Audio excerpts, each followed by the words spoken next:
Hi dear friends, welcome to chalk board stories. അപ്പോൾ നമ്മൾ ഇന്നത്തെ എന്ന് പറയുന്നത് നമ്മുടെ ഒരു മോക്ക് ടെസ്റ്റ് ആണ്. മോക്ക് ടെസ്റ്റ് ഉള്ള ഒരു മോഡൽ എക്സാം, അതായത് 50 മാർക്കിനാണ് നമ്മുടെ 10th പ്രിലിംസിന് വേണ്ടിയുള്ള മോഡൽ എക്സാം ആണ്. നമ്മുടെ സിലബസിനെ ഞാൻ നേരെ ഹാഫ് ആക്കിയതാണ്. അതായത് 20 മാർക്കിന്റെ മാത്സ് എന്ത് ചെയ്യുന്നുണ്ട്, 10 മാർക്കിന് ചോദിച്ചിട്ടുണ്ട്. അതേപോലെ തന്നെ എല്ലാ ടോപ്പിക്കുകളും, അതേപോലെ കേരള കോൺസ്റ്റിറ്റ്യൂഷൻ ആയിക്കോട്ടെ, 10 മാർക്കിന്റെ ടോപ്പിക്ക് 5 മാർക്ക്, അങ്ങനെ എല്ലാ സിലബസിലും അതേ ടോപ്പിക്കുകൾ തന്നെ കറക്റ്റ് ഹാഫ് ആക്കിയിട്ട് എന്ത് ചെയ്തിരിക്കുന്നത്, ഒരു മോഡൽ എക്സാം പോലെ വെച്ചിരിക്കുകയാണ്. ഒരു 32 ഞാൻ ഇതിട്ടിരിക്കുന്ന ഒരു കട്ട് ഓഫ് എന്ന് പറയുന്നത്. ഏകദേശം 32 മാർക്ക് കൂടുതൽ നിങ്ങൾക്ക് സ്കോർ ചെയ്യാൻ പറ്റുന്നുണ്ടെങ്കിൽ നിങ്ങൾ ധൈര്യമായിട്ട് എന്ത് ചെയ്യുക, ഒരു പൂർണ്ണ കോൺഫിഡൻസോടുകൂടി ധൈര്യമായിട്ട് എക്സാമിന് പോവുക. അത്യാവശ്യം ടോപ്പിക്കുകൾ, കാര്യം എല്ലാം പ്രീവിയസ് ക്വസ്റ്റ്യൻസ് ആണ് ഉൾപ്പെടുത്തിയിരിക്കുന്നത്. അതെങ്ങനെ പല സമയങ്ങളിലായിട്ട് PSC ചോദിച്ചിരിക്കുന്ന ക്വസ്റ്റ്യൻസിന്റെ ആ ഒരു പാറ്റേണിലാണ് നമ്മൾ പോയിരിക്കുന്നത്. ഓക്കെ, അപ്പോൾ ഇനി ആ ഒരു 50 ക്വസ്റ്റ്യനും ഞാൻ ജസ്റ്റ് അതുമായിട്ട് ബന്ധപ്പെട്ടിരിക്കുന്ന കുറച്ച് കണക്റ്റഡ് ഫാക്ട്സും കൂടി പറഞ്ഞു പോകാം. അപ്പൊ നിങ്ങൾ ഒരു ബുക്കും പേപ്പറും എടുത്ത് വെക്കുക. ക്വസ്റ്റ്യൻ ഒന്നിടുക, ആൻസർ എഴുതി നോക്കുക, അത് ശരിയാണോ തെറ്റാണോ എന്നുള്ളതും, അതേപോലെ തന്നെ ലാസ്റ്റ് ആ ഒരു മാർക്ക് എത്രയെന്നും കൂടി നിങ്ങൾ ഒന്ന് കാൽക്കുലേറ്റ് ചെയ്ത് വെക്കുക. അത് നിങ്ങളുടെ കമന്റ് ആയിട്ട് കൂടി രേഖപ്പെടുത്തുക. ഓക്കെ, അപ്പൊ നമുക്ക് ക്വസ്റ്റ്യനിലേക്ക് പോകാം. നോക്കാം, എന്താണ് ഫസ്റ്റ് ക്വസ്റ്റ്യൻ. ഇന്ത്യൻ ഭരണഘടന സംബന്ധിച്ച് താഴെ പറയുന്നവയിൽ ശരിയായ പ്രസ്താവന ഏത്? നിർദ്ദേശക തത്വങ്ങൾ ഭരണഘടനയുടെ 4-ാം അധ്യായത്തിലാണ്. മൗലികാവകാശങ്ങൾ 6 ഉണ്ട്. ഭരണഘടനയുടെ ആമുഖം എഴുതിയത് ഡോക്ടർ രാജേന്ദ്ര പ്രസാദ് ആണ്. ലിഖിത ഭരണഘടനയാണ് ഇന്ത്യയുടേത്. ഓക്കെ, ഇത്രയും ഫാക്ട്സ് ആണ് തന്നിരിക്കുന്നത്. 1ഉം 4ഉം മാത്രം. 1, 2, 4, 2, 3, 4 എല്ലാം ശരി. ഇവിടെ നമുക്ക് ബാക്കി ഒന്നും അറിഞ്ഞില്ലെങ്കിലും നമുക്ക് എല്ലാവർക്കും അറിയാവുന്ന ഒരു ഫാക്റ്റ് ആണ് എന്താ, ഭരണഘടനയുടെ ആമുഖം ഡോക്ടർ രാജേന്ദ്ര പ്രസാദ് ആണോ? അല്ല, ജവഹർലാൽ നെഹ്റുവിന്റെ ലക്ഷ്യപ്രമേയം. സോ 3 തെറ്റാണെന്ന് മനസ്സിലായി. ഓക്കെ, 3 എന്താണ്, തെറ്റാണ്. നേരെ പോകുക, എല്ലാം ശരിയാണ്. ഈ ഒരു ഓപ്ഷനിൽ എന്താണ്, 3 ഉണ്ട്, അപ്പൊ അത് തെറ്റാണ്. ഓക്കെ, അതേപോലെ ഇവിടെയും എന്തുണ്ട്, 3 ഉണ്ട്, നേരെ വെട്ടിക്കളയുക. ഇനി എന്താണ്, 4 നമുക്കറിയാം ശരിയാണെന്ന്. ഇനി 1 ശരിയാണ്. കണ്ടോ, ഈ 2 കോമൺ ആയിട്ട് അല്ലെ, 2 ശരിയാണോ എന്ന് നോക്കിയാൽ മതി നമുക്ക് ആൻസർ കിട്ടാനായിട്ട്. ബാക്കിയുള്ളതില് ഇങ്ങനെ വേണം നിങ്ങൾ ആൻസർ ചെയ്യാനായിട്ട്. അപ്പൊ ഒന്ന് ഡൗട്ട് ഉണ്ടെങ്കിൽ നോക്കുക, ഈ തന്നിരിക്കുന്ന ഓപ്ഷനിൽ ഇനി 1 2 ഉണ്ട്, 4 ഉണ്ട് 2. ഈ 2 കൂടി ശരിയാണോ അല്ലേന്ന് നമുക്ക് അറിഞ്ഞാൽ മതി. മൗലികാവകാശങ്ങൾ 6 ഉണ്ട്. ശരിയായ പ്രസ്താവനയല്ലേ 7 ആയിരുന്നത്. എന്താണ്, സ്വത്തവകാശം ഇപ്പോൾ എന്തായിട്ട് മാറി, ഒരു നിയമവകാശമായിട്ട് മാറി. അപ്പൊ അതും ഇല്ല. ഇനി ബാക്കി ഒന്നും നോക്കണ്ട. നിർദ്ദേശക തത്വങ്ങൾ 4-ാം അധ്യായത്തിലാണ്. ചിലപ്പോൾ അവിടേക്ക് നമുക്കൊരു ഡൗട്ട് വരാൻ ചാൻസ് ഉണ്ട്. 4-ാമത്തെ അധ്യായത്തില് ആർട്ടിക്കിൾ 36 മുതൽ 51 വരെയാണ് എന്ത് പറയുന്നത്, പറയുന്ന നിർദ്ദേശക തത്വങ്ങൾ വരുന്നത്. അതേപോലെ തന്നെ നമുക്കറിയാം ഏറ്റവും വലിയ ലിഖിത ഭരണഘടനയാണ് ഇന്ത്യയുടേത്. അതും ശരിയാണ്. അപ്പൊ ഇങ്ങനെ വേണം നിങ്ങൾ ആൻസറിലേക്ക് എത്താനായിട്ട്. നമുക്ക് എല്ലാ സ്റ്റേറ്റ്മെന്റും അറിഞ്ഞിരിക്കണമെന്നില്ല. ആ തന്നിരിക്കുന്നതിനെ നമുക്കൊരു ലോജിക്ക് ഉപയോഗിച്ച് നമുക്കറിയാവുന്ന ഒരു സ്റ്റേറ്റ്മെന്റ് ആയിരിക്കും ചിലപ്പോൾ നമുക്കറിയാവുന്നത്. ചിലപ്പോൾ നേരെ എന്താണ്, ഭരണഘടനയുടെ ആമുഖം നമുക്കറിയാം ജവഹർലാൽ നെഹ്റു ആണെന്ന്. ചിലപ്പോൾ എല്ലാ ഓപ്ഷനിലും 3 ഉണ്ടാകും, ഒരൊറ്റ ഓപ്ഷനിലായിരിക്കും 3 ഇല്ലാത്തത്. നേരെ അതങ്ങ് വെട്ടിക്കളയുക, ആൻസറിലേക്ക് എത്തുക. അല്ലാണ്ട് എല്ലാം അവിടെ ഇരുന്ന് കുത്തി പിടിച്ച് വായിച്ച് തിരിച്ചു മറിച്ച് ഒന്നും നോക്കേണ്ട കാര്യമില്ല. നിങ്ങൾ ലോജിക്കും കൂടി, സ്റ്റേറ്റ്മെന്റ് ടൈപ്പ് വരുമ്പോഴേക്കും ലോജിക്കും കൂടി അപ്ലൈ ചെയ്ത് വേണം നമ്മൾ എക്സാം അറ്റൻഡ് ചെയ്യാനായിട്ട്. നെക്സ്റ്റ് നോക്കാം. താഴെ പറയുന്നവയിൽ ദേശീയ മനുഷ്യാവകാശ കമ്മീഷനിൽ എക്സ് ഒഫീഷ്യോ മെമ്പർ അല്ലാത്തത്. മനുഷ്യാവകാശ കമ്മീഷൻ, വിവരാവകാശ കമ്മീഷൻ ഒക്കെ നമുക്ക് പഠിക്കാനുള്ളതാണ്. ജസ്റ്റ് ഒന്ന് വായിച്ചിട്ട് പോകുക.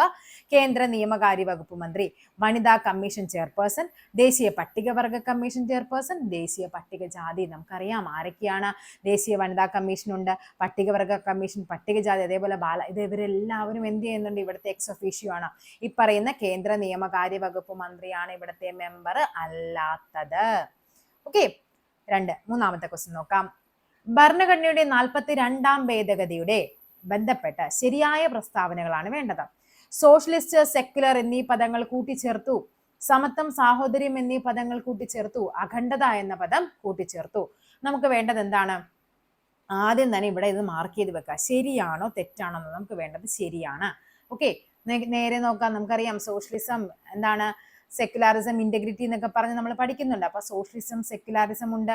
അതേപോലെ ഇന്റഗ്രിറ്റി, അഖണ്ഡത എന്ന പദവും കൂട്ടിച്ചേർത്തിട്ടുണ്ട്. ഇത് അതിലല്ല. 42-ാം ഭേദഗതി ഏത് വർഷമാണ്? 4 രണ്ടുകൂടി കൂട്ടുമ്പോൾ എത്രയാണ്? 6.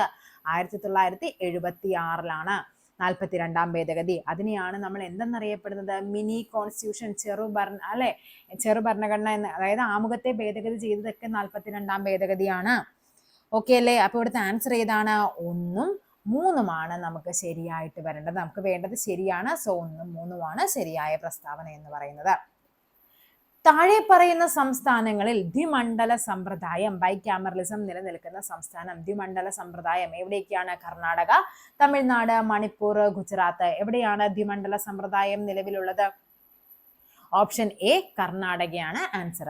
അതായത് ദ്വിമണ്ഡല സമ്പ്രദായം എവിടെയൊക്കെയാണ്? ആന്ധ്ര,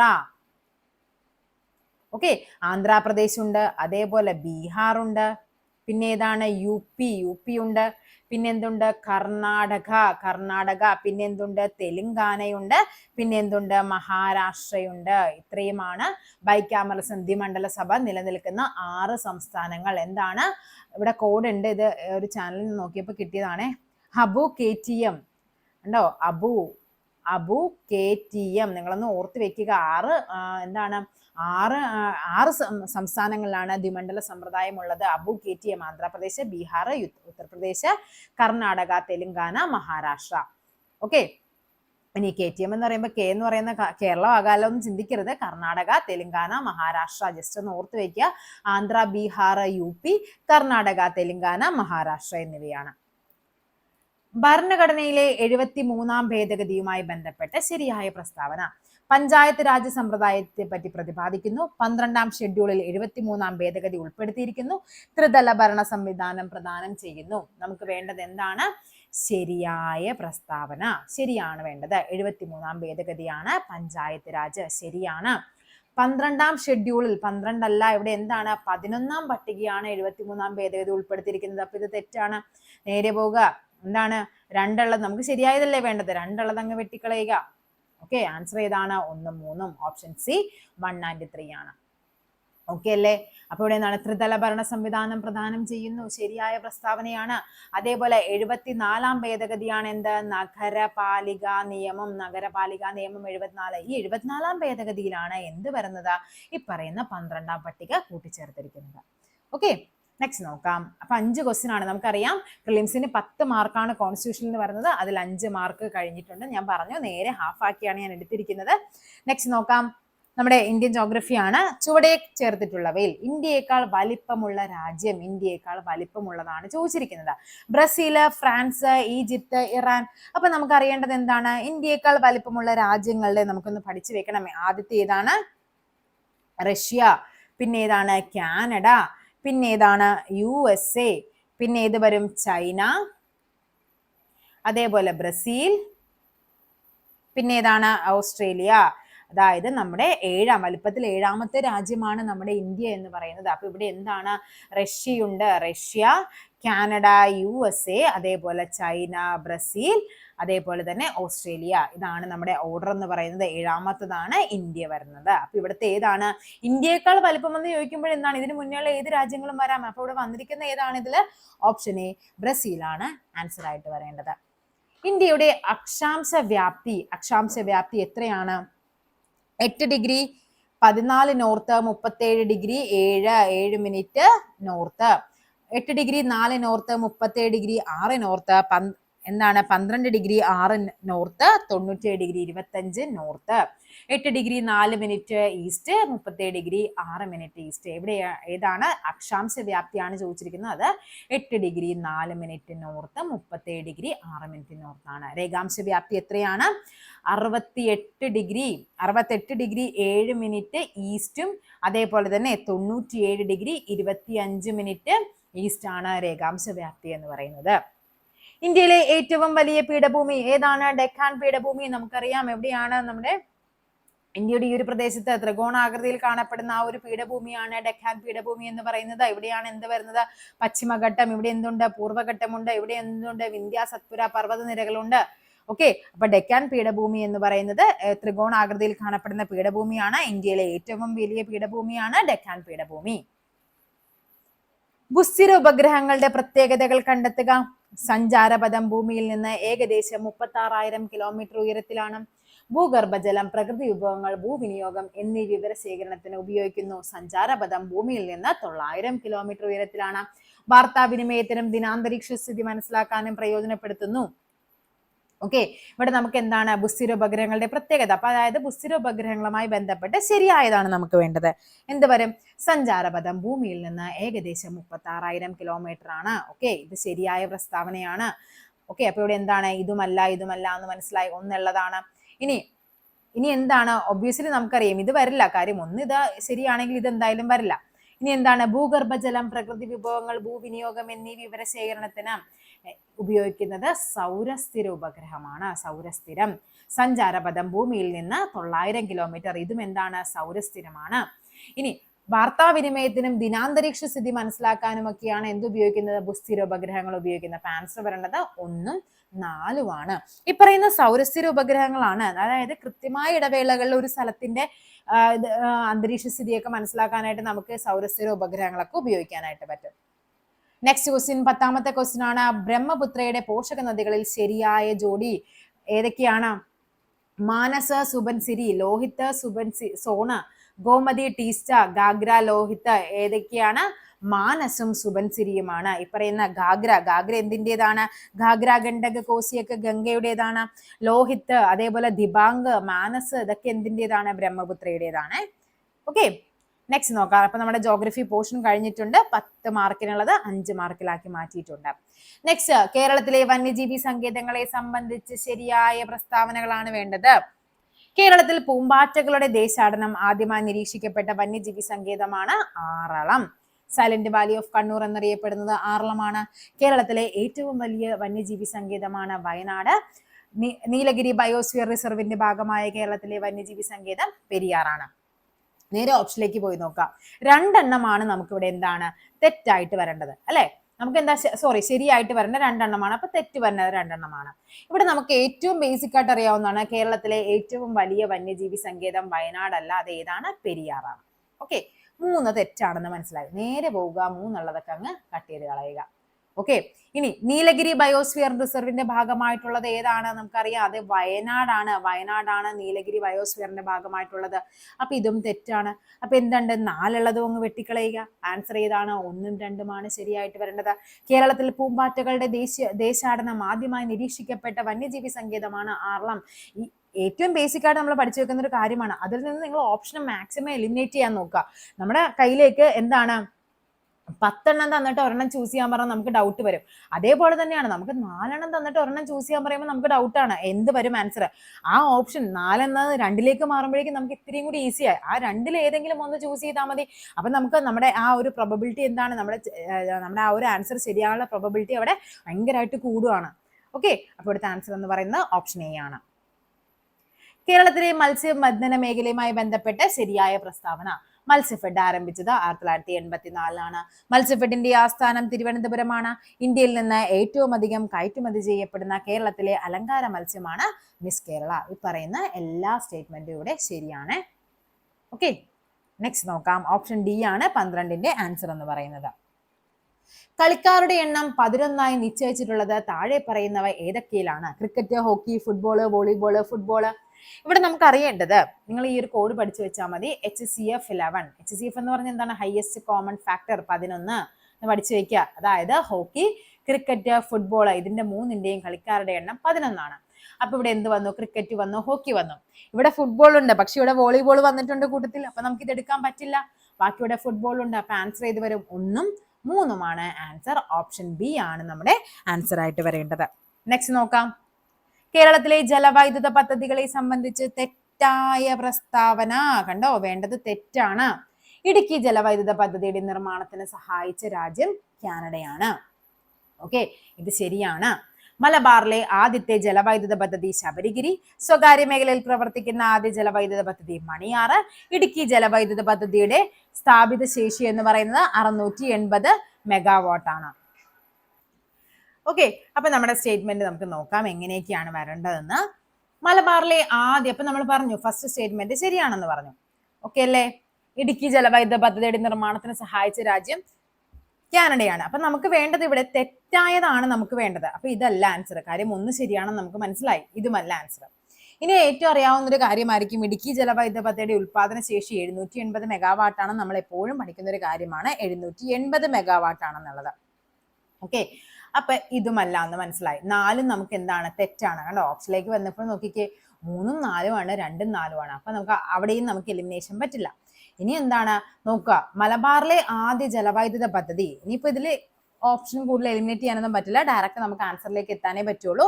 മലബാറിലെ ആദ്യ ജലവൈദ്യുത പദ്ധതി എന്ന് പറയുന്നത് എന്താണ്? ശബരിഗിരിയല്ല, അത് കുറ്റ്യാടിയാണ്. കുറ്റ്യാടി. അപ്പൊ ഇതെന്താണ്? തെറ്റാണ്. 2 തെറ്റാണ്, 4 തെറ്റാണ്. ഓപ്ഷൻ ബി 2 and 4 ആണ്. സ്വകാര്യ മേഖലയിൽ പ്രവർത്തിക്കുന്ന ആദ്യ ജലവൈദ്യുത പദ്ധതി എന്ന് പറയുന്നത് മണിയാറാണ്. പഠിച്ചു വെക്കുക. നെക്സ്റ്റ് നോക്കാം. കേരളത്തിലെ മലനാടുകളെ സംബന്ധിച്ച പ്രസ്താവനകളിൽ ശരിയല്ലാത്തത്. ഇവിടെയും നമുക്ക് വേണ്ടത് തെറ്റാണ് വേണ്ടത്. നോക്കാം. സമുദ്രനിരപ്പിൽ 7.5 മീറ്റർ മുതൽ 75 മീറ്റർ വരെയാണ് ഉയരം. ഏറ്റവും നമ്മൾ ബേസിക് ആയിട്ട് പഠിക്കുന്ന കാര്യമാണ്. തീരപ്രദേശം, ഇടനാട്, മലനാട്. തീരപ്രദേശം 7.5 കുറവാണ്. 7.5 മുതൽ 75 വരെ എന്താണ്? ഇടനാടാണ്. 75 കൂടുതലാണെങ്കിൽ അത് മലനാടാണ്. അപ്പൊ ഇതെന്താണ്? തെറ്റാണ്. ഉയരം കൂടിയ കുന്നുകളും മലകളും അടങ്ങിയ പ്രദേശം. മലനാട്ടിൽ നിന്നാണ് നദികൾ ഉത്ഭവിക്കുന്നത്. മലനാടിന്റെ ഭൂരിഭാഗവും വനങ്ങളാണ്. ഉയരം കൂടിയ കുന്നുകളും മലകളൊക്കെ ഉണ്ട്. നേരല്ലേ? അപ്പൊ എന്താണ് ഇവിടെ? ശരിയല്ലാത്തതാണ് നമുക്ക് വേണ്ടത്. അപ്പൊ ഇതല്ല എന്ന് മനസ്സിലായി, ഇതുമല്ല എന്ന് മനസ്സിലായി. ഇനി ഈ 3 മാത്രം നമ്മൾ ചെക്ക് ചെയ്താൽ മതി. മലനാട്ടിൽ നിന്നാണ് നദികൾ ഉത്ഭവിക്കുന്നത്. നമ്മൾ ഏറ്റവും കൂടുതൽ പഠിക്കുന്നല്ലേ ഓരോ നദികളുടെ ഉത്ഭവം എന്താണ്? മലനാട്ടിലെ ആ ഒരു പ്രദേശങ്ങളിലൊക്കെ നദികൾ അല്ലെ, കുന്നുകളും ഒക്കെ അല്ലേ നമ്മൾ പഠിക്കുന്നത്. ഇതെന്തായാലും ശരിയാണ്. ബാക്കി രണ്ടും നമുക്ക് അറിഞ്ഞില്ലെങ്കിലും നമ്മുടെ ആൻസറിലേക്ക് നമുക്ക് എത്താൻ പറ്റും. 1 മാത്രമാണ് ഇവിടെ എന്ത്? തെറ്റെന്ന് പറയുന്നത്. ഉയരം കൂടിയ കുന്നുകളും മലകളും ഒക്കെ ഉണ്ട്. അതേപോലെ തന്നെ മലനാടിന്റെ ഭൂരിഭാഗവും എന്താണ്? വനങ്ങളാണ്. സോ 2, 3, 4 ഒക്കെ ശരിയാണ്. നമുക്ക് വേണ്ടത് ശരിയല്ലാത്തതാണ്. സോ ഓപ്ഷൻ എ ആണ് ആൻസർ ആയിട്ട് വരേണ്ടത്. ഓക്കെ, അപ്പൊ നമ്മുടെ കേരള ജോഗ്രഫിയും കഴിഞ്ഞു. നെക്സ്റ്റ് നോക്കാം. വൈക്കം സത്യാഗ്രഹത്തോട് പിന്തുണ പ്രഖ്യാപിച്ച മന്നത്ത് പത്മനാഭന്റെ നേതൃത്വത്തിൽ സവർണ ജാഥ നടത്തിയത് എന്ന്? വൈക്കം സത്യാഗ്രഹമാണ്. 1924 മുതൽ 25 വരെയാണെന്ന് നമുക്കറിയാം. അപ്പോൾ ഇവിടെ നോക്കുക. അപ്പൊ അങ്ങനെ ഒരു ഓപ്ഷൻ നമുക്കിവിടെ എലിമിനേറ്റ് ചെയ്യാൻ പറ്റില്ല. 1924 സെപ്റ്റംബർ 27, 25 മാർച്ച് 10, 24 നവംബർ 1, 25 നവംബർ 1 എന്നാണ്. 1924 നവംബർ 1 ഗാന്ധിജിയുടെ നിർദ്ദേശപ്രകാരം വൈക്കത്ത് മുതൽ തിരുവനന്തപുരം വരെ മന്നത്ത് പത്മനാഭൻ സവർണ ജാഥ നയിക്കുന്നത്. നെക്സ്റ്റ് ക്വസ്റ്റ്യൻ നോക്കാം. തന്നിരിക്കുന്ന ജോഡിയിൽ തെറ്റ് കണ്ടെത്തുക. തെറ്റാണ് നമുക്ക് വേണ്ടത്. അയ്യങ്കാളി കല്ലുമാല സമരം ശരിയാണ്. ശ്രീനാരായണ ഗുരു അരുവിപ്പുറം പ്രതിഷ്ഠ ശരിയാണ്. വൈകുണ്ഠസ്വാമികൾ അയിത്തത്തിനെതിരെ കിണറുകൾ കുഴിച്ചു ശരിയാണ്. സ്വദേശാഭിമാനി പത്രം രാമകൃഷ്ണപിള്ള, സ്വദേശാഭിമാനി പത്രത്തിന്റെ എഡിറ്റർ ആയിരുന്നു രാമകൃഷ്ണപിള്ള. സ്ഥാപിക്കുന്നത് വക്കം അബ്ദുൽ ഖാദർ മൗലവിയാണ്. അപ്പൊ എന്താണ് ഇവിടെ? തെറ്റാണ്. ഓക്കെ, അപ്പൊ നമുക്ക് തെറ്റായ പ്രസ്താവനയാണ്. ഓപ്ഷൻ ഡി ആണ് ആൻസർ ആയിട്ട് വരേണ്ടത്.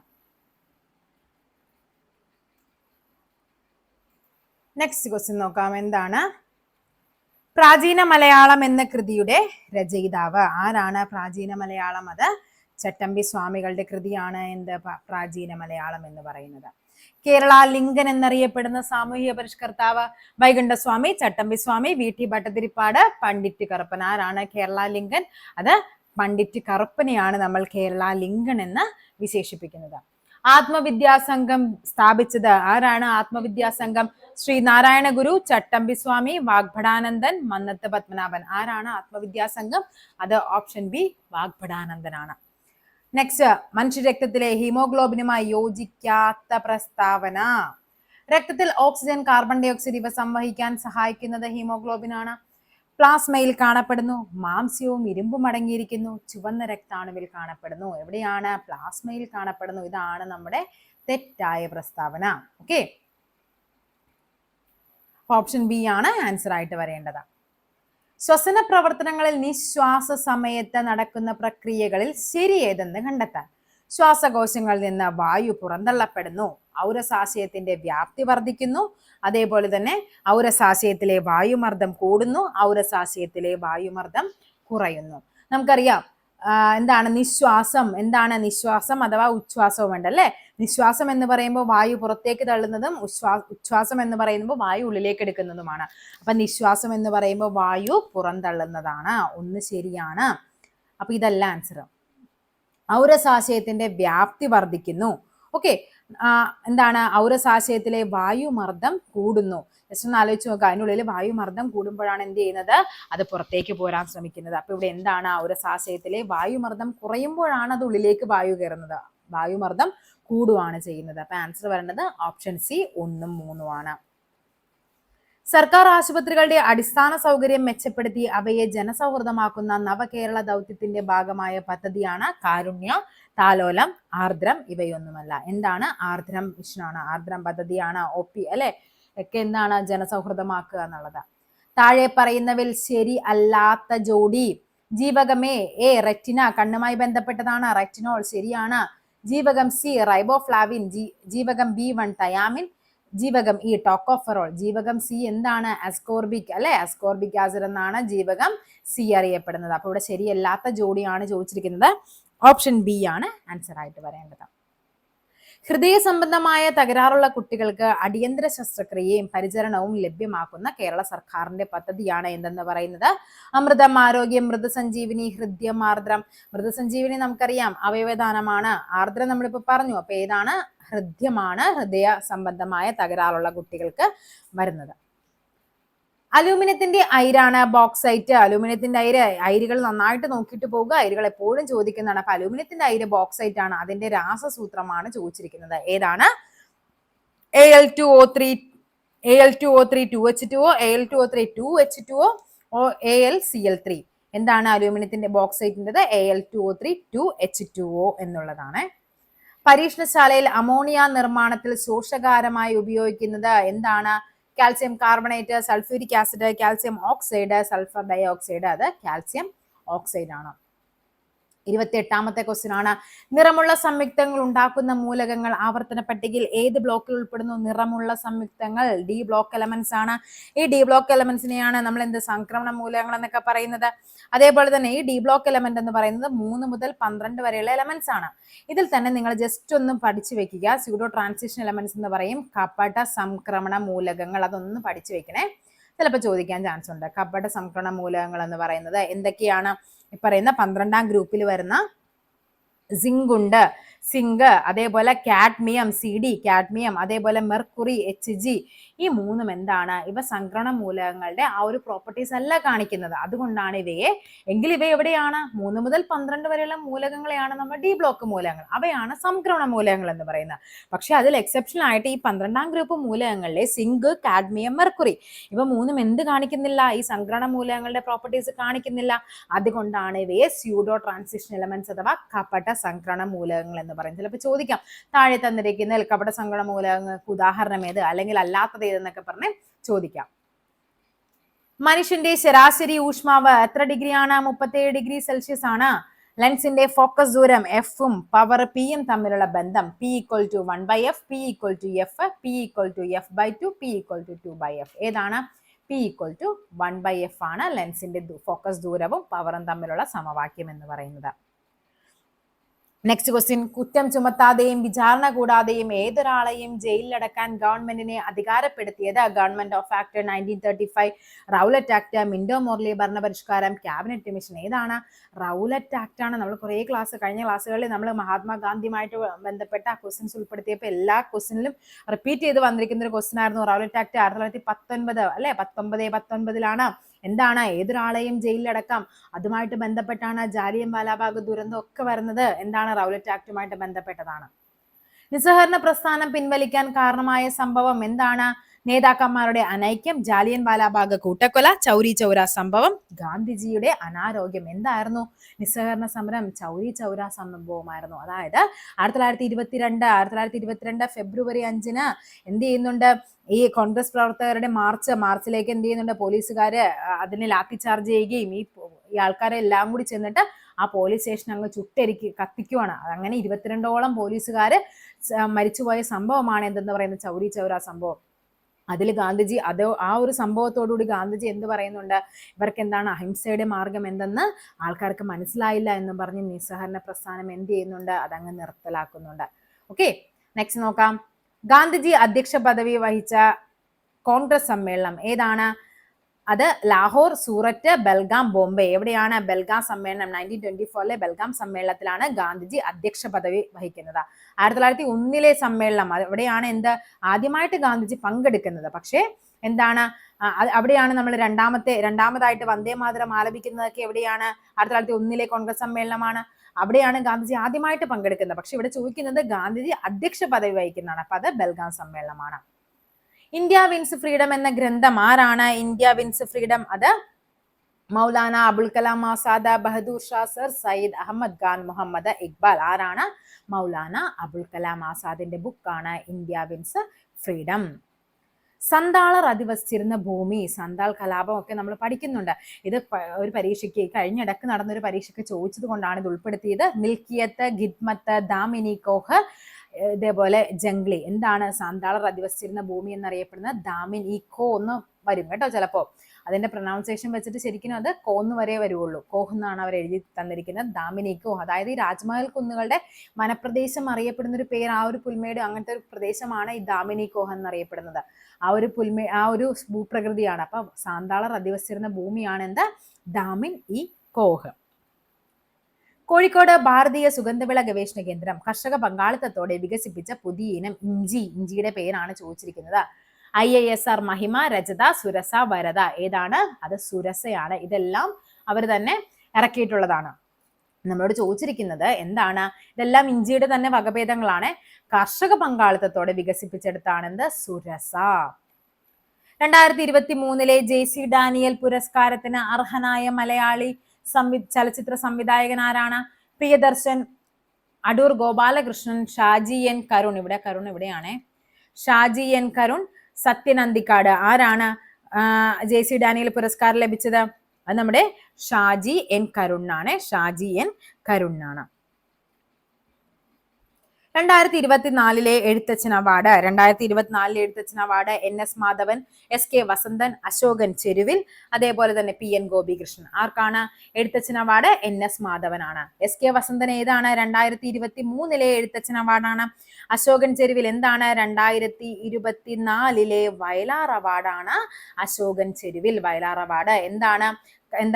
കാട്ടൂർ കടവ് എന്ന നോവലിനാണ്. കാട്ടൂർ കടവ് എന്ന നോവലിനാണ് അദ്ദേഹത്തിന് വയലാർ അവാർഡ് ലഭിക്കുന്നത്. PN ഗോപികൃഷ്ണൻ എന്താണ് അദ്ദേഹത്തിന്റെ പ്രത്യേകത? PN ഗോപികൃഷ്ണന്റെ 2023 ഓടക്കുഴൽ അവാർഡാണ് ആരുടേത്? PN ഗോപികൃഷ്ണന്റേത്. ഓടക്കുഴൽ അവാർഡ്.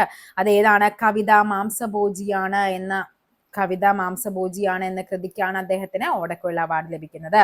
അതേപോലെ ജസ്റ്റ് ഒന്ന് അറിഞ്ഞിരിക്കുക, 2024 പത്മപ്രഭ പുരസ്കാരം ആർക്കാണ്? പത്മപ്രഭ പുരസ്കാരം അത് റഫീഖ് അഹമ്മദ്. ഓക്കെ. അതേപോലെ 2024 ദാദാ സാഹിബ് ഫാൽക്കെ അവാർഡ്. 2024 ദാദാ സാഹിബ് ഫാൽക്കെ അവാർഡ് ആർക്കാണ്? മിഥുൻ ചക്രവർത്തിക്കാണ്. അതേപോലെ 2023 മാതൃഭൂമി പുരസ്കാരം സക്കറിയയ്ക്ക്. ഓക്കെ അല്ലേ? നെക്സ്റ്റ് നോക്കാം. അന്താരാഷ്ട്ര പർവ്വത ദിനം വർഷം തോറും ആചരിക്കുന്നത്. പർവ്വത ദിനമാണ് ചോദിച്ചിരിക്കുന്നത്. എന്നാണ് പർവ്വത ദിനം വരുന്നത്? ഡിസംബർ 15, 11, 12, 13. ഏതാണ്? ഡിസംബർ 11 അന്താരാഷ്ട്ര പർവ്വത ദിനം. നിലവിലെ RBI ഗവർണർ ആരാണ്? RBI ഗവർണർ ഓക്കെ ആരാണ്? സഞ്ജീവ് ഖന്ന, സഞ്ജീവ് മൽഹോത്ര, സഞ്ജയ് മൂർത്തി, ശക്തികാന്ത ദാസ്. ആരാണ്? ഇമ്പോർട്ടന്റ് ആണ് കേട്ടോ ഇത്. RBI ഗവർണർ ആരാണ്? സഞ്ജയ് മൽഹോത്രയാണ് RBI ഗവർണർ. അപ്പൊ ആരാണ് സഞ്ജീവ് ഖന്ന? അത് നമ്മുടെ സുപ്രീം കോർട്ട് ചീഫ് ജസ്റ്റിസ് ആണ് സഞ്ജീവ് ഖന്ന. ആരാണ്? സഞ്ജയ് മൂർത്തി. അത് നമ്മുടെ controller and auditor general CAG ആണ്. CAG ഓഫ് ഇന്ത്യ സഞ്ജയ് മൂർത്തിയാണ്. തിരിഞ്ഞു പോകരുത്. സഞ്ജീവ് ഖന്ന സുപ്രീം കോടതി chief justice, Malhotra RBI governor, മൂർത്തിയാണെങ്കിൽ ആരാണ്? CAG ആണ്. 1 മുതൽ 21 വരെ ഉള്ള ഒറ്റ സംഖ്യകളുടെ തുക എത്രയാണെന്നാണ് ചോദിച്ചിരിക്കുന്നത്. ഓക്കെ, മാത്സ് ആണ്. ഇനി 10 ക്വസ്റ്റ്യൻ കൂടി ഉണ്ട്. 21 വരെയുള്ള ഒറ്റ സംഖ്യകൾ ചിലപ്പോൾ ഇത് തിരിച്ചു മറിച്ചും ഒക്കെ ചോദിക്കും കേട്ടോ. 1 മുതൽ 21 വരെയാണ് ചോദിച്ചിരിക്കുന്നത്. 1 മുതൽ തുടർച്ചയായ 21 എണ്ണം. അപ്പൊ നമുക്കത് ഈസിയാണ്. എന്താണ്? ഒറ്റ സംഖ്യകളുടെ തുക കണ്ടുപിടിക്കാനുള്ളത് n² ആണ്. 21ന്റെ സ്ക്വയർ കണ്ടുപിടിക്കാൻ 441 ആണ് നമ്മുടെ ആൻസർ ആയിട്ട് വരേണ്ടത്. ഇത് തന്നെ ചിലപ്പോൾ ചോദിക്കും 1 മുതൽ 20 വരെയുള്ള ഒറ്റ സംഖ്യകളുടെ തുക എന്നൊക്കെ പറഞ്ഞ് ചോദിക്കും. അപ്പൊ നമുക്കറിയാം 1 മുതൽ 20 വരെയുള്ള 10 ഒറ്റ സംഖ്യകളാണുള്ളത്. അതിനകത്ത് 10 ഇരട്ട സംഖ്യകളും വരുന്നുണ്ട്. അപ്പൊ 10 ഒറ്റ സംഖ്യകളുടെയാണ്. അത് എപ്പോഴും ശ്രദ്ധിക്കേണ്ട ഒരു ക്വസ്റ്റ്യൻ ആണ്. 1 മുതൽ തുടർച്ചയായ സംഖ്യകൾ എന്നാണോ, അല്ലെങ്കിൽ 1 മുതൽ 20 വരെ അല്ലെങ്കിൽ 100 വരെ എന്നൊക്കെയാണോ ചോദിച്ചിരിക്കുന്നതെന്ന് വ്യക്തമായിട്ട് നോട്ടീസ് ചെയ്തിട്ട് വേണം ചെയ്യാനായിട്ട്. ചിലപ്പോൾ ചോദിക്കുന്നത് ഇങ്ങനെയായിരിക്കും, 1 മുതൽ 100 വരെയുള്ള ഒറ്റ സംഖ്യകളുടെ തുക എത്രയാണെന്ന് ചോദിക്കും. എന്നിട്ട് ഈ 100ന്റെ സ്ക്വയറും ആൻസറിൽ ഓപ്ഷനിൽ ഉണ്ടാകും. 50ന്റെ സ്ക്വയർ നോക്കാം. 50ന്റെ സ്ക്വയർ മതി ആൻസറിലേക്ക് വരുമ്പോൾ. ഓക്കെ അല്ലേ? നെക്സ്റ്റ് നോക്കാം. സമചതുരാകൃതിയായ ഒരു സ്ഥലത്തിന് 1296 ചതുരശ്ര മീറ്റർ പരപ്പളവാണ് ഉള്ളത്. ഇതിന്റെ ഒരു വശത്തിന് എത്ര മീറ്റർ നീളമുണ്ട്? സമചതുരമാണ്. സമചതുരത്തിന്റെ പരപ്പളവ് എന്ന് പറയുന്നത് എ സ്ക്വയർ ആണ്. ആൻസർ എന്ത് വരും? 1296 പരപ്പളവ്. നേരെ നമുക്ക് അറിയാവുന്ന ഒരു കാര്യമുണ്ട്. എന്താണ്? നമുക്കറിയാം 4ന്റെ സ്ക്വയർ എന്ന് പറയുന്നത് 16 6ന്റെ സ്ക്വയർ എന്ന് പറയുന്നത് 36 ഇത് രണ്ടും മാത്രമാണ്. 8ന്റെ സ്ക്വയർ എത്രയാണ്? 64 അപ്പൊ ലാസ്റ്റ് ഡിജിറ്റ് 4 ആയിരിക്കും. അപ്പൊ നമുക്ക് 4ഉം 6ഉം ആയിരിക്കും അവസാനത്തെ ഡിജിറ്റ് ആയിട്ട് വരേണ്ടത്. ഓക്കെ അല്ലേ? ഇനി 30ന്റെ സ്ക്വയർ എന്ന് പറയുന്നത് നമുക്കറിയാം 900 ആണ്. 3ന്റെ സ്ക്വയർ 9 ആയതുകൊണ്ട് 30ന്റെ സ്ക്വയർ 900 ആയിരിക്കും. അപ്പൊ ഇതല്ല ആൻസർ, ഇതുമല്ല ആൻസർ. ഈ രണ്ട് ഓപ്ഷനിലേക്ക് നമുക്ക് നോക്കിയാൽ പോരെ. 34ന്റെ സ്ക്വയർ എത്രയാണ്? 34ന്റെ സ്ക്വയർ എന്ന് പറയുന്നത് 1156 36ന്റെ സ്ക്വയർ ആണ് ഈ പറയുന്ന 1296. അപ്പൊ ഒരു സൈഡ് എന്തായിരിക്കും? റൂട്ട് 1296, അതായത് 36 ഒരു സൈഡ് എന്ന് പറയുന്നത്. ഓക്കെ അല്ലേ? നെക്സ്റ്റ് നോക്കാം.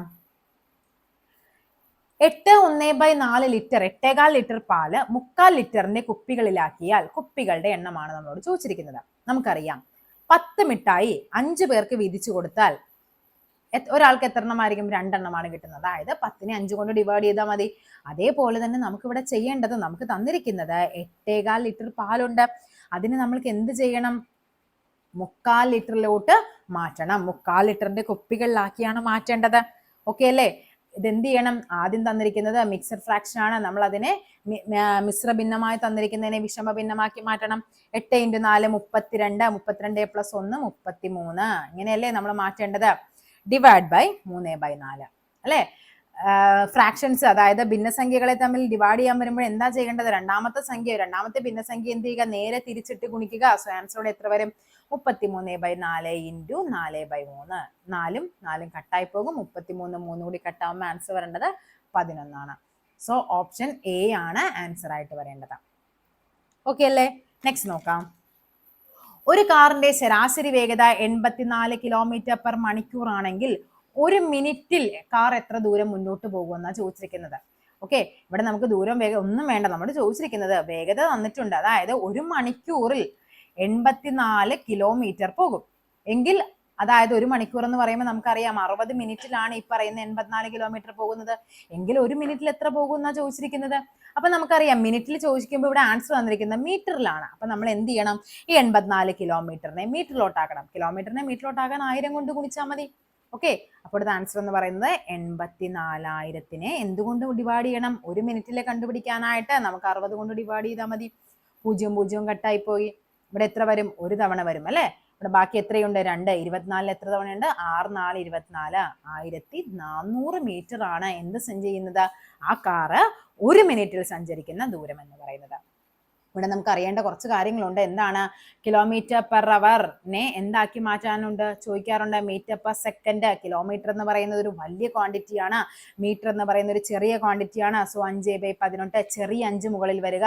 5/18 കൊണ്ട് ഡിവൈഡ് ചെയ്യുക, മൾട്ടിപ്ലൈ ചെയ്യുക. ഇനി തിരിച്ചാണെങ്കിലോ m/s km/h ആക്കാനായിട്ട് ചെറിയ ക്വാണ്ടിറ്റിയെ വലുതിലോട്ട് മാറ്റാനായിട്ട് വലിയ 18 മുകളിൽ എഴുതി 18/5 കൊണ്ട് ചെയ്യുക. ക്രിയ ചെയ്യുക. നോക്കാം. √2.25 × √0.64 ഡിവൈഡ് ബൈ √10 അല്ലെ 1/6. ഇവിടെ നമുക്കറിയാം 225 എന്ന് പറയുന്നത് 15ന്റെ സ്ക്വയർ ആണ്. 225 അവിടെ നമുക്കറിയാം 15ന്റെ സ്ക്വയർ ആണ്. അപ്പൊ √225 എന്ന് പറയുമ്പോൾ 15 ആണ്. ഇവിടെ റൂട്ടിന്റെ ഉള്ളിൽ എന്താണ്? പോയിന്റ് കഴിഞ്ഞ് 2 ഡിജിറ്റ് ആണെങ്കിൽ ആൻസറിലേക്ക് വരുമ്പോഴേക്കും, സ്ക്വയറിൽ നിന്ന് വെളിയിലേക്ക് വരുമ്പോഴേക്കും ആൻസറിൽ എന്താണ്? 1 ഡിജിറ്റ് മതി, 1 പോയിന്റ് മതി. അപ്പോൾ ഇവിടെ എത്രയായി? 1.5 ആയി. ഇൻറ്റു 64 എന്ന് പറയുന്നത് 8ന്റെ സ്ക്വയർ ആണ്. അപ്പൊ ഇവിടെ 8ന്റെ റൂട്ടാണ്, അല്ല 64ന്റെ റൂട്ട് എന്ന് പറയുന്നത് 8 ആണ്. 64 പോയിന്റ് കഴിഞ്ഞ് 2 ഡിജിറ്റ് ഉണ്ട്. സോ നമുക്ക് ആൻസറിലേക്ക് വരുമ്പോൾ 1 ഡിജിറ്റ് ആയിട്ട് മാറും. അപ്പൊ എന്ത് വരും? 0.8 എന്ന് വരും. ഡിവൈഡ് ബൈ 16 എന്ന് പറയുന്നത് 4ന്റെ സ്ക്വയർ ആണ്. അപ്പൊ റൂട്ട് 16 4 ഇവിടെ പോയിന്റ് കഴിഞ്ഞ് 2 ഡിജിറ്റ് ഉണ്ട്. അപ്പൊ നമ്മുടെ ആൻസറിലേക്ക് വരുമ്പോഴും 1 ആയിട്ട് മാറണം. ഓക്കെ അല്ലേ? ഇവിടെ എന്ത് ചെയ്യണം? താഴത്തെ പോയിന്റ് മാറ്റാനായിട്ട് 10 കൊണ്ട് അങ്ങ് മൾട്ടിപ്ലൈ ചെയ്താൽ മതി. മുകളിലും 10 കൊണ്ട് അങ്ങ് മൾട്ടിപ്ലൈ ചെയ്തു. അപ്പൊ ആൻസർ എത്ര വരും? 1.5 × 8 ഡിവൈഡ് ബൈ 4 എന്ന് വരും അല്ലെ? ഇവിടുത്തെ പോയിന്റ് മാറി, താഴത്തെ പോയിന്റ് അങ്ങ് മാറിപ്പോയി. ഇവിടെ എത്ര വരും? കട്ട് ചെയ്യുമ്പോൾ നമുക്ക് ഇവിടെ 2 വരും. 1.5 × 2 15 × 2 30 ആണ്. 1 ഡിജിറ്റ് മാറ്റി പോയിന്റ് ഇടുമ്പോഴേക്കും ആൻസർ വരേണ്ടത് ഓപ്ഷൻ സി ആണ് ആൻസർ ആയിട്ട് വരേണ്ടത്. ഇന്ത്യ രൂപയാണെങ്കിൽ ജപ്പാൻ, ജപ്പാന്റെ എന്താണ് അവിടുത്തെ കറൻസി പറയുന്ന പേരാണ് ചോദിച്ചിരിക്കുന്നത്. ഓക്കെ, ഇന്ത്യ രൂപ ജപ്പാൻ ആണ്. ജപ്പാൻ എൻ എൻ അങ്ങനെ കണക്ട് ചെയ്താൽ മതി. ജപ്പാൻ്റെത് എൻ ആണ്. കൂട്ടത്തിൽ പെടാത്തത് ഏത്? 1, 125, 36, 512. 1 നമുക്ക് എന്തെഴുതാം? 1ന്റെ ക്യൂബ് എന്ന് പറയുന്നത് 1 ആണ്. 125 5ന്റെ ക്യൂബ് എന്ന് പറയുന്നത് 125 ആണ്. 36 6ന്റെ സ്ക്വയർ 36 ആണ്. 512 8ന്റെ ക്യൂബ് ആണ് 512. ആൻസർ ഏതാണ്? ഓപ്ഷൻ ബി ആണ്. ബാക്കി എല്ലാം ക്യൂബ് ആണ് തന്നിരിക്കുന്നത്. നെക്സ്റ്റ് ക്വസ്റ്റ്യൻ നോക്കാം. -1/138 plus -1/521 plus -1/360 plus 1/-200. ഓക്കെ, ഇവിടെ നമുക്ക് അറിയേണ്ട ഒരു ഫാക്ട് എന്ന് പറയുന്നത് -1ന്റെ പവർ ആയിട്ട് ഒരു ഓഡ് നമ്പർ ആണ് വരുന്നതെങ്കിൽ ആൻസർ എന്ന് പറയുന്നത് -1 ആയിരിക്കും. -1ന്റെ പവറിൽ ഒരു ഈവൻ നമ്പർ ആണെങ്കിൽ ആൻസർ എന്തായിരിക്കും? +1 ആയിരിക്കും. അതായത് ഇവിടെ എന്താണ്? -1/2387 7 ഒരു ഓഡ് നമ്പർ അല്ലേ? ആൻസർ എന്തായിരിക്കും? -1 ആയിരിക്കും. എങ്കിൽ -1ന്റെ പവർ ആയിട്ട് 2388 ആണെങ്കിൽ എന്തായിരിക്കും ആൻസർ? അത് +1 ആയിരിക്കും.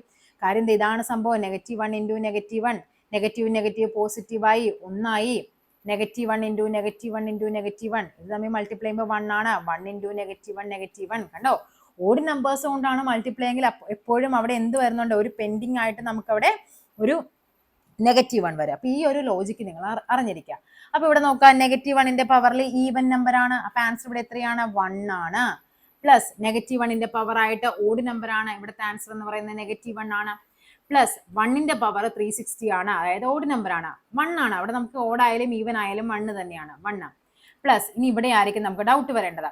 ഇവിടെ എന്ന് പറയുന്നത് നമുക്കറിയാവുന്ന ഒരു ഐഡിയ ആണ്. a⁻m എന്ന് പറയുന്നത് 1/a⁻m എന്ന് എഴുതാം. എന്തെഴുതാം നമുക്ക് ഇതിനെ? 1/1/200 എന്ന് എഴുതാം. 1ന്റെ പവറിൽ എത്ര വലിയ നമ്പർ ആണെങ്കിലും അത് 1 തന്നെയല്ലേ ആൻസർ. അപ്പൊ 1/1 എന്ന് പറയുന്നത് 1 തന്നെയാണ്. ഇവിടെ -1ഉം +1ഉം കട്ടായി പോയി. 1 കൂടി കൂട്ടുമ്പോൾ നമുക്ക് വരുന്നത് 2 ആണ് ആൻസർ ആയിട്ട് വരേണ്ടത്. ഓപ്ഷൻ ഡി ആണ് ആൻസർ എന്ന് പറയുന്നത്. ക്ലോക്കിലെ സമയം 4:20 എങ്കിൽ അതിലെ മണിക്കൂർ മിനിറ്റ് സൂചികൾക്കിടയിലെ കോണളവ് 4:20. ഒന്നും നോക്കണ്ട, നിങ്ങൾ ആൻസർ എഴുതിക്കോ 10 ആണെന്നുള്ളത്. അതായത് നമുക്ക് എന്താണ് 30h - 11/2m ഇതൊന്നും ഇവിടെ ചെയ്യേണ്ട ആവശ്യമില്ല. അതായത് നിങ്ങൾ അറിഞ്ഞിരിക്കേണ്ട കുറച്ച് നമ്പേഴ്സ് ഉണ്ട്. കണ്ടോ? 4:20 നമുക്കറിയാം. ഈ ക്ലോക്കില് 20 മിനിറ്റ് എന്ന് പറയുന്നത് 4-ലല്ലേ വരുന്ന സൂചി. കണ്ടോ? 4:20 20 എന്ന് പറയുന്നത് 4-ൽ വരുന്നതാണ്. 5:25 25 എന്ന് പറയുമ്പോൾ 5-ലാണ് വരേണ്ടത്. 6:30 എന്ന് പറയുമ്പോൾ ഇവിടെ 6-ലാണ് വരുന്നത്. അതേപോലെ 7 എത്രയാണ്? 7:40 സോറി 7:35 അതെ ഇവിടെയാണ് 7-ലല്ലേ വരേണ്ടത്. അതേപോലെ 8:40 8-ലാണ് വരേണ്ടത്. ഇങ്ങനെ ഒരേപോലെ, അതായത് മണിക്കൂർ മിനിറ്റ് സൂചികളും നമ്മുടെ വരുന്ന ആ നമ്പർ 1 ആണെങ്കിൽ ഒന്നും ചെയ്യണ്ട, നേരെ മിനിറ്റ് എത്രയാണോ അതിന്റെ പകുതി എഴുതിയാൽ മതി. ഇവിടെ 20 അല്ലേ? 20ന്റെ പകുതി 10 ആണ്. എങ്കിൽ നമുക്ക് പറയാം 3/4 എന്ന് പറയുമ്പോൾ മിനിറ്റ് സൂചിക്കും മണിക്കൂർ സൂചിക്കും ഇടയിലുള്ള കോണളവ് ഇവിടെ 3 ആണ്. ഇതും 3 അല്ലേ വരേണ്ടത്. 15 മിനിറ്റ് എന്ന് പറയുമ്പോൾ 3-ലാണ് വരേണ്ടത്. 15ന്റെ പകുതി 7.5 ആയിരിക്കും ഇതിന്റെ കോണളവ് എന്ന് പറയുന്നത്. അതേപോലെ 8:40 40ന്റെ പകുതി എത്രയാണ്? 20 ഡിഗ്രി. ഇതാണ് ഇതിന്റെ കോണളവ് എന്ന് പറയുന്നത്. ഓക്കെ അല്ലേ? നെക്സ്റ്റ് നോക്കാം.